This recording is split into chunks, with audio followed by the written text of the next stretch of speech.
نحمده ونصلي على رسوله الكريم أما بعد فأعوذ بالله من الشيطان الرجيم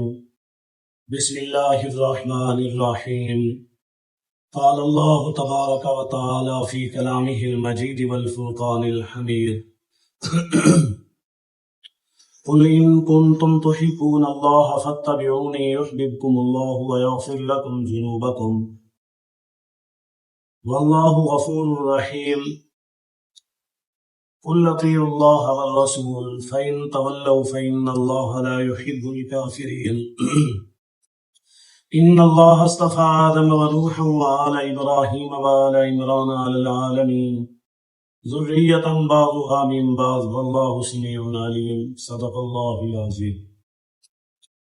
میرے واجب الاحترام خواتین و حضرات،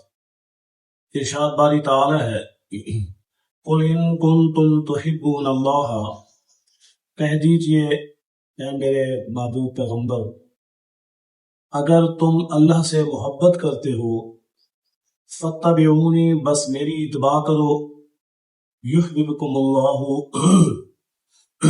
اللہ تعالیٰ تم سے محبت کریں گے، ویغفر لکم ذنوبکم، اور بخشش کر دیں گے تمہارے لیے تمہارے گناہوں کو، واللہ غفور الرحیم، اللہ تعالی معاف کرنے والے ہیں اور رحم کرنے والے ہیں۔ اس آیت کے اندر اللہ رب العالمین اپنی محبت کو حضور علیہ الصلوۃ والسلام کی اتباع کے ساتھ جوڑ رہی ہے۔ فرمایا اگر تم میری محبت کرتے ہو، مجھ سے محبت کرتے ہو، میرے ساتھ تعلق رکھتے ہو، مجھے جانتے ہو، مجھ سے ڈرتے ہو، تو پھر حضور علیہ الصلوۃ والسلام کی اتباع کریں۔ اگر آپ حضور علیہ الصلوۃ والسلام کی اتباع کریں گے تو یہی اسلام کا راستہ ہے، اور یہی وہ راستہ ہے جس کی وجہ سے تمہاری بخشش ہو جائے گی،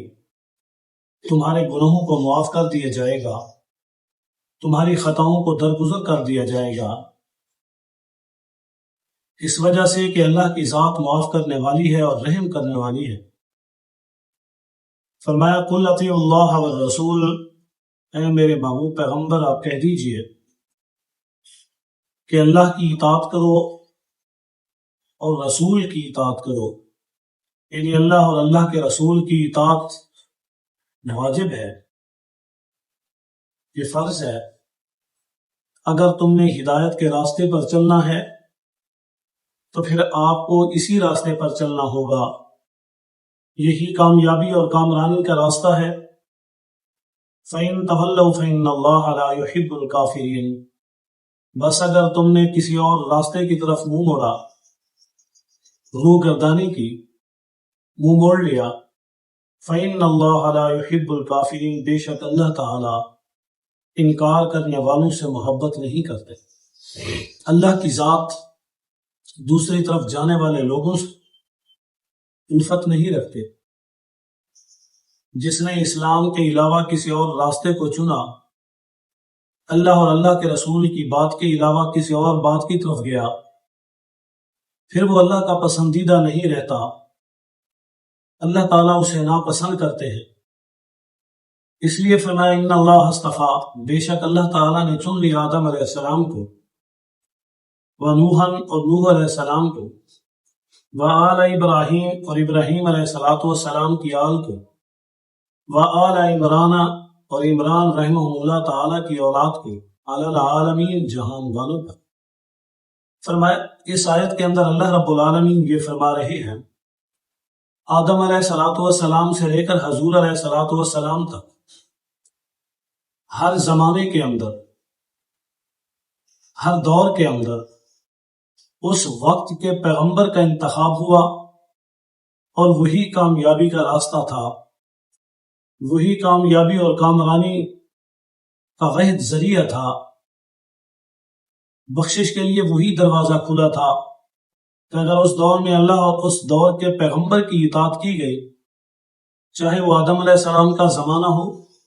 یا چلتے ہوئے وہ نوح علیہ السلام تک پہنچ گیا، نوح علیہ السلام سے لے کر ابراہیم علیہ السلام تک، اور ابراہیم علیہ السلام سے لے کر عمران رحمہ اللہ تعالی تک یہ جتنے بھی لوگ آئے، یہ جتنی بھی ان کی آل آئی، ان لوگوں نے اسلام کا پیغام دیا۔ اب آل عمران، اس سے ایک روایت تو یہ معلوم ہوتی ہے کہ یہ موسیٰ علیہ السلام کے والد کا نام ہے، اسی وجہ سے موسیٰ علیہ السلام کی جو آل آگے چلی، اس سے یہ مراد ہے۔ اور ایک روایت کے مطابق یہ بھی سمجھ جاتا ہے کہ حضرت مریم علیہ السلام کے جو والد تھے ان کا نام بھی عمران تھا، جو مسجد اقصیٰ کے امام خطیب تھے، یہ ان کا نام بھی ہو سکتا ہے کہ ان کے آل سے آگے۔ اللہ تعالیٰ نے جہان والوں پر کرم کیا، اس زمانے اس دور کے اندر ان کو فقیہت حاصل تھی باقی سب لوگوں پر۔ اس جہان میں جو بھی لوگ تھے، یہ لوگ ان سے برگزیدہ تھے، اعلیٰ اور برتر تھے۔ ذریۃ بعضھا من بعض، اولاد ہے بعض کی، یعنی یہ بعض کی اولاد بعض ہیں، یعنی ایک دوسرے کے نسل ہے جو چل رہی ہے، اور اسی نے ہی وقت کے پیغمبروں، اعلیٰ قسم کے ان کے ماننے والوں نے اس زمانے میں، اس دور میں، اس آل اور اولاد نے اللہ کے دین کے علم کو بلند رکھا۔